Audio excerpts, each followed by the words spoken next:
Today, my son broke character at the breakfast table. He wasn't acting like himself. He wasn't fighting with his siblings who were unusually quiet. Callie sat silently, pushing her breakfast around her plate.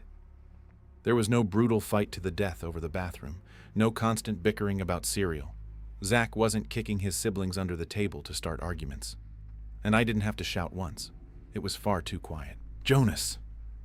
I spoke up, looking up from my iPad. It was too quiet, which meant my children were either sick or something was brewing. Jonas, my eldest at 16, was usually the instigator, but he couldn't even look me in the eye. "What's going on?" I set down my iPad, and across the table Zach flinched, gaze glued to his bowl of untouched cereal. Callie ducked her head, thick brown strands hanging in her face. I knew this stance. I knew my children, too quiet and guilty. Just like 5 years ago when they shattered my mom's vase playing "The Floor is Lava." They'd broken something.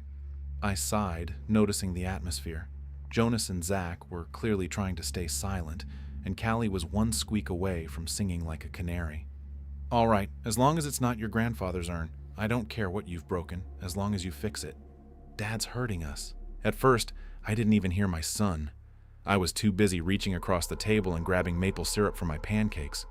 But then he said it again, stabbing his fork through his breakfast. His voice choked up. "Dad's hurting us." Zach's head snapped up, narrowed eyes glued to his brother, frightened. "What are you doing?" he hissed. Zach straightened up with a tense smile. "It's okay, Mom. Jonas is he's hurting us," Jonas whispered, curling into himself.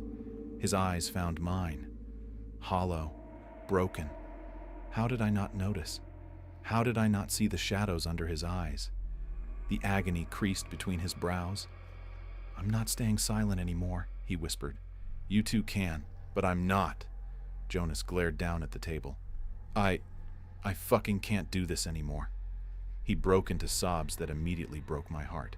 I stood and aimed to wrap my arms around my son, but the second I touched him, he flinched away, eyes wide, almost feral. He shoved me back, diving to his feet. "No, get away! Get away from me!" Ignoring him, I wrapped my arms around him, and after fighting me, screaming and sobbing at me to get away, he melted into my shoulder, sniffling. I stayed very calm, but my chest was aching. I pulled away from the hug, trying to smile. "Show me," I said, steadying my voice. I couldn't scream. If I showed my children I was scared, I would scare them. "Mom," Callie spoke up. "Callie, stay here," I said. "You too, Zach." I turned to my son. "Tell me everything, okay? Everything, sweetheart." I grasped his shoulders. "I'm not mad, and I promise I believe you." Jonas nodded and ran upstairs. I followed him on shaky legs, my heart in my throat. Jonas led me inside his room he shared with Zach. "When you go to bed, Dad comes in our room and makes sure we're restrained."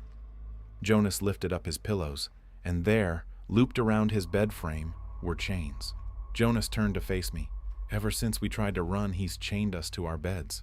"You tried to run away?" I choked out. "Why?" Thick bile crawled up my throat when my son stepped in front of me. His expression crumpled. "Mom," he whispered, "there's something I need to tell you." Jonas grasped my shoulders, his nails digging in. Harsh. "But you can't freak out, all right? You can't call Dad. Just listen to me." I nodded, breathless, as he took my hand and led me back downstairs. 5 years ago, a man approached me on the street in LA. I was 15 and trying to be an actor, he said, leading me out into the backyard. He said I would be paid in full every week, $500, for one simple job. Jonas let go of my hand, and all I had to do was pretend to be your son, Jonas. Jonas's hand slipped from mine. "But then he stopped paying us," he whispered. "We tried to leave, tried to call the cops, but he was forceful. He punched Zach in the face and drugged our drinks at night. He started chaining us up when you weren't here.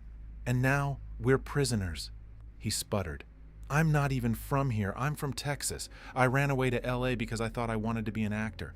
But I'm done playing a fucking dead kid." Jonas ducked his head. "We just want to go home, Mrs. McCarthy." Jonas shook his head. "Mom," he corrected himself. "So, We're going to go. Zach's voice startled me. He was standing behind me, grasping hold of Callie's hand.